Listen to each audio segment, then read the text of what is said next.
Have you ever wondered why, despite the countless stories of saints, sages, and enlightened masters, we rarely, if ever, encounter one in the flesh today?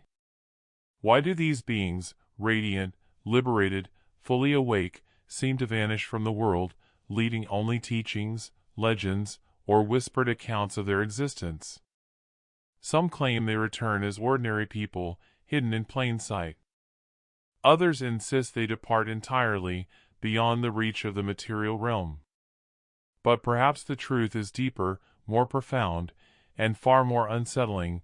Enlightened beings do not return because once consciousness has pierced the veil of illusion, it cannot be tethered to the limitations of a world bound by duality, time, and ego. In every spiritual tradition, there are hints of this departure. The Buddha walked the earth, taught the Dharma, and then quietly passed into parinirvana, not to return in the same form, but to merge entirely with the unconditioned. The Taoists spoke of immortals who vanish into mist, leaving no trace of their physical bodies. Even modern mystics describe the process of enlightenment as a crossing into a dimension where birth, death, and return are no longer relevant.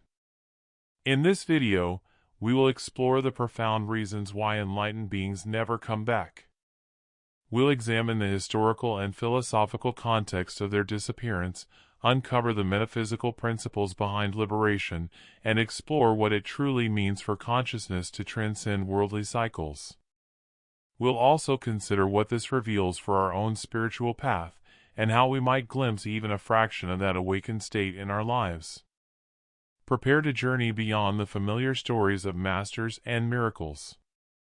We will walk into the hidden logic of enlightenment itself, a realm where presence, absence, and eternity intertwine, and where the ultimate freedom lies precisely in leaving the world behind.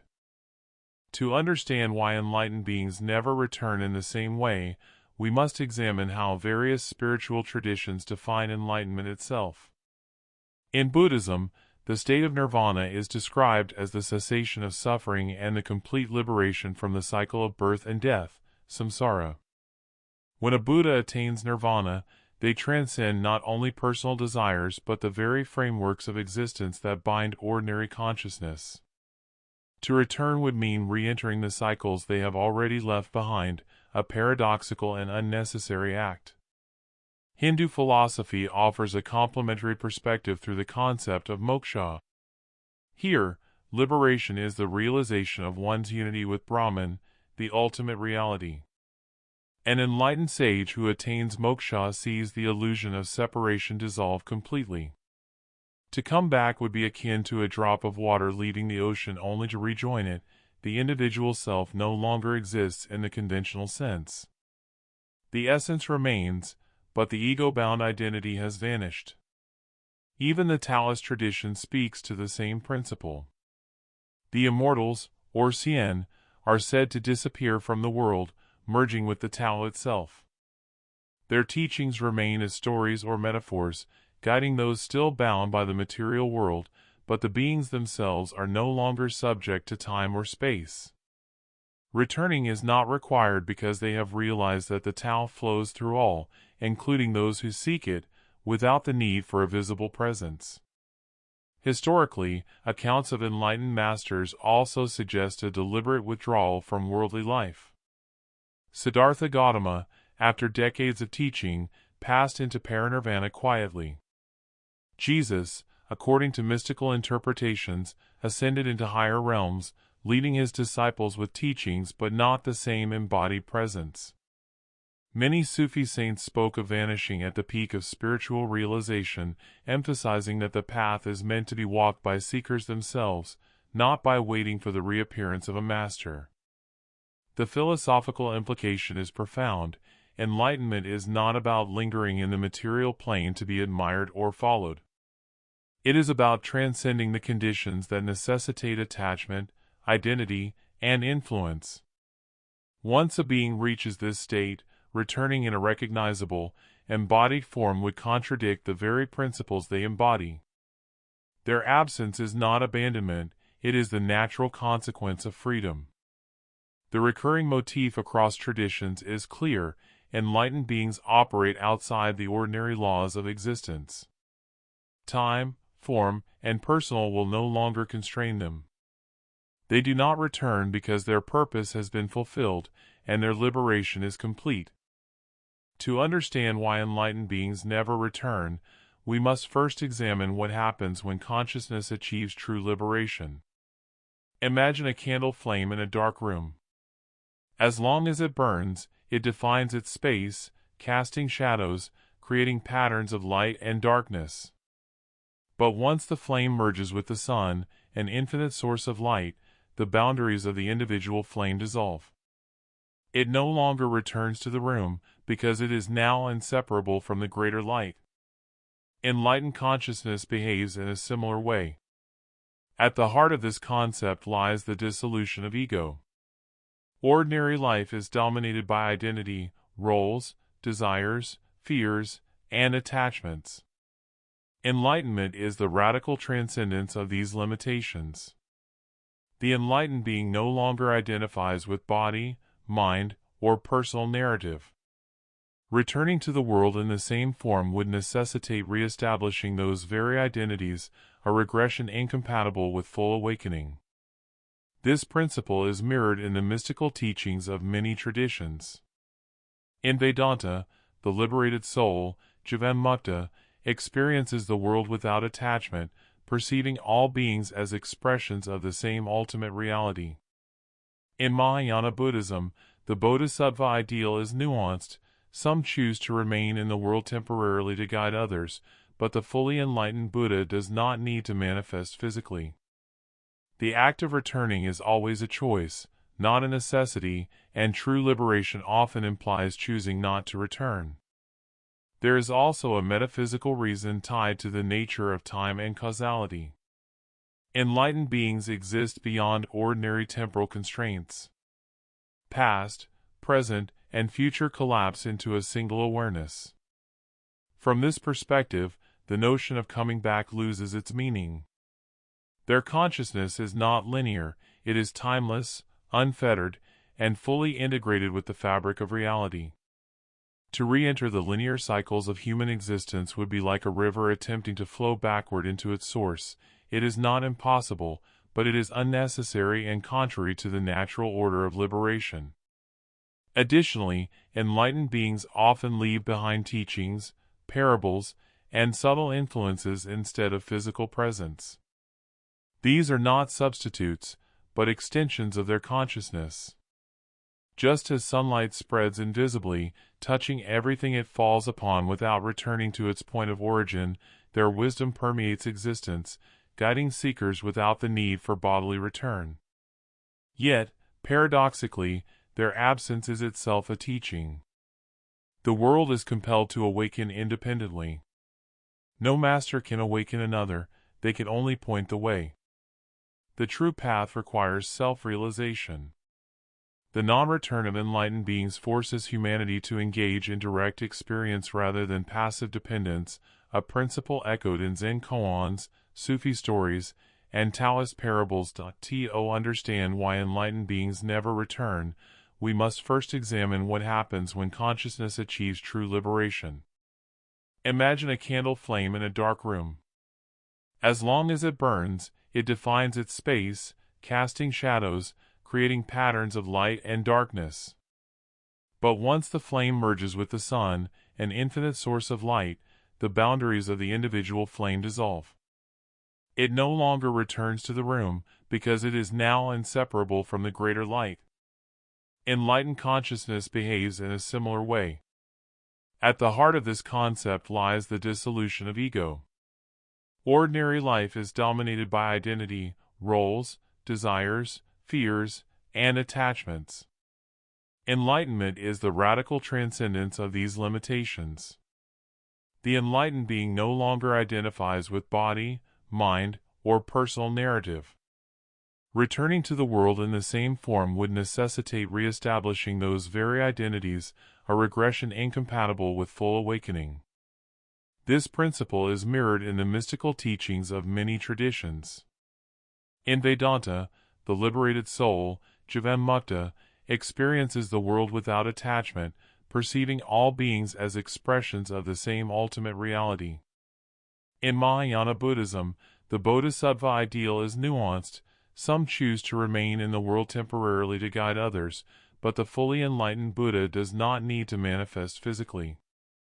The act of returning is always a choice, not a necessity, and true liberation often implies choosing not to return.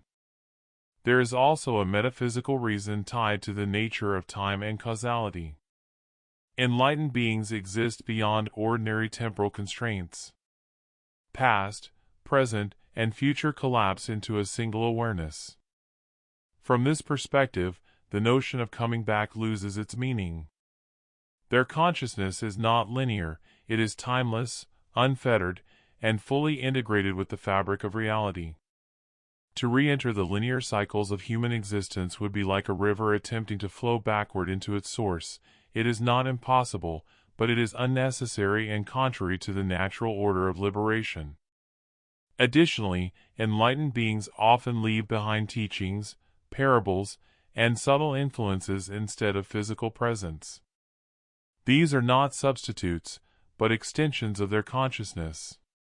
Just as sunlight spreads invisibly, touching everything it falls upon without returning to its point of origin, their wisdom permeates existence, guiding seekers without the need for bodily return.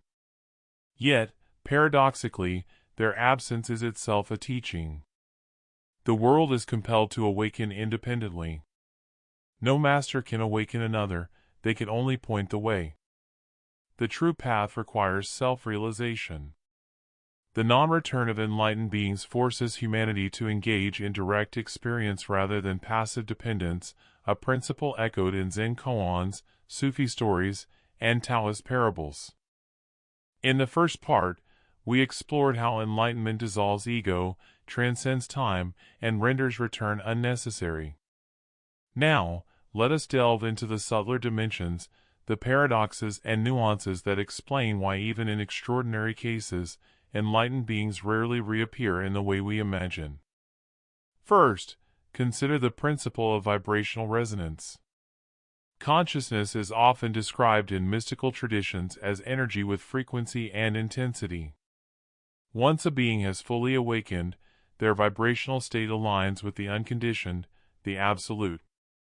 The material world, dense with duality, attachment, and limitation, vibrates at a different frequency. Re-entry into this world without compromising or diluting their state is exceedingly rare. In practical terms, the very density of human life is incompatible with fully liberated consciousness. Attempts to return in a physical form would require negotiating a friction that most enlightened beings choose to avoid. Next, consider the paradoxical accounts across traditions. Bodhisattvas in Mahayana Buddhism sometimes choose to remain in the world to aid others, yet even they operate from a plane beyond ordinary perception. Jesus' ascension, according to mystical interpretations, was not mere physical departure but a transition to a higher dimensional existence. Saints in Sufism, Taoist immortals, and Vedantic sages are frequently described as appearing sporadically, not in ordinary time, and often only to those prepared to perceive them. These returns are exceptions, not the rule, reinforcing that enlightenment inherently involves detachment from conventional existence. There is also the philosophical necessity of absence. Enlightened beings cannot remain to be worshipped or depended upon indefinitely without creating a new attachment. Their non-return is a safeguard, it prevents spiritual stagnation among seekers. If a master were always present, disciples might never cultivate their own insight, relying instead on guidance rather than self-realization. True awakening requires personal effort, confrontation with fear, doubt, and confusion, conditions that cannot be bypassed by the mere presence of a master. Finally, consider the metaphysical implication. The world itself evolves through the absence of fully awakened beings. Their departure is not abandonment but an invitation.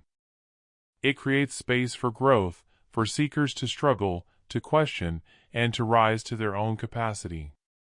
Liberation is contagious not by proximity, but by example, influence, and the resonance of wisdom transmitted through teachings, symbols, and subtle energetic traces. Thus, the non-return of enlightened beings is both natural and necessary. It is a consequence of the very liberation they embody and the subtle pedagogical design woven into the cosmos. Freedom, once attained, cannot be tethered. Awakening, once complete, cannot be undone.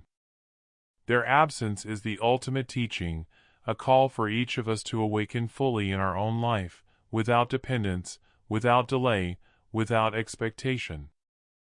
The absence of fully enlightened beings is not a curse or a void, it is an invitation. Their non-return urges each seeker to awaken independently, cultivating inner guidance and direct experience rather than relying on external authority. Here are practical ways to apply this insight in your own spiritual journey. 1. Cultivate self-reliance in spiritual practice. Enlightened beings do not return to hand-feed insight. Your awakening depends on your willingness to explore, question, and experience. Develop a consistent daily practice, meditation, mindfulness, or contemplative reflection. Observe your thoughts and emotions without judgment. This self-directed inquiry mirrors the path masters once embodied and reinforces that ultimate wisdom arises from within. 2. Observe the teacher within. While external teachers can guide, the true teacher is always internal. The absence of a master highlights this reality. When faced with challenges, instead of seeking answers from others, turn inward. Practice listening to intuition, bodily sensations, and subtle impressions. Journaling reflections after meditation or contemplation can help you recognize patterns and insights that might otherwise go unnoticed. 3. Embrace detachment and non-attachment. The non-return of enlightened beings demonstrates a key principle: attachment hinders awakening. Apply this by observing attachments in your own life, to beliefs, outcomes, people, and identities. Begin with small acts of non-attachment, such as releasing the need to control minor daily events. Over time, you cultivate a mind and heart capable of perceiving deeper truths without dependency. 4. Integrate experience, not just knowledge. Spiritual teachings without lived experience remain abstract. Enlightened beings do not return to repeat theory, they embody it. You can emulate this by translating insight into action, practice compassion, honesty, and clarity in daily life. Treat ethical behavior, emotional balance, and mental focus as training grounds for awakening. 5. Accept the limits of external guidance. Seek guidance wisely, but understand that no master can awaken you completely. Even the greatest teachers point to the path, they do not walk it for you. When reading texts or listening to teachings, engage actively, question, experiment, and integrate what resonates. The world is full of guidance, but true awakening is always self-realized. 6. Cultivate patience and perseverance. Awakening is gradual. The absence of fully realized beings reminds us that enlightenment cannot be rushed or gifted. Be patient with yourself, and maintain consistent practice even when progress seems slow. The inner transformation is subtle, often invisible at first, like the gradual unfolding of a flower at dawn. 7. Develop awareness of life's impermanence. Recognizing that enlightened beings do not return teaches a fundamental truth: life is impermanent, and the present moment is all we truly have. Incorporate awareness practices, mindful breathing, reflection on mortality, and gratitude to anchor yourself in the now. This mindset fosters clarity and urgency in your own path toward liberation. 8. Use absence as a motivational catalyst. Finally, let their absence inspire you rather than intimidate you. Enlightened beings never return because liberation is meant to be self-realized. Let this reality motivate you to step fully into your own awakening, to trust your inner compass, explore your consciousness, and cultivate wisdom, presence, and freedom. By applying these practices, the mystery of why enlightened beings do not return becomes a living principle. Awakening is available to anyone willing to seek, explore, and act from within, without dependency, without expectation, and without delay. In the next section, Conclusion, we will tie together the philosophy, the metaphysics, and the practical guidance into a powerful reflection on how their absence shapes our spiritual journey. The absence of enlightened beings is not emptiness, it is a profound teaching. Across cultures and spiritual traditions, from the Buddha's parinirvana to Taoist immortals vanishing into mist, their non-return demonstrates a universal principle: true liberation transcends the material plane, the ego, and the cycles of ordinary life. Once consciousness is fully awakened, it cannot be tethered to the limitations of form or time. We have explored the historical context, the metaphysical reasoning, and the philosophical necessity of their absence. Enlightened beings do not return because attachment to form, identity, or worldly cycles is incompatible with their state. Their disappearance is both natural and pedagogical. It invites each seeker to awaken independently, to cultivate inner guidance, and to realize the teachings firsthand rather than relying on external authority. For us, their absence is a mirror. It reflects the ultimate truth: awakening is self-realized. We cannot rely on a master to appear, nor should we wait for miracles.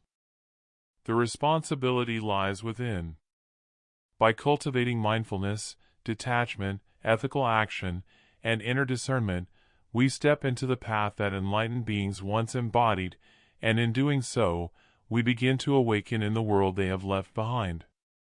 The mystery of their departure is not a void, it is a call. A call to face fear and attachment, to transcend limitation, and to realize the boundless freedom that lies within each of us. Enlightened beings never come back, not out of cruelty or distance, but because their liberation is complete, and our awakening is waiting, here and now, in this very moment.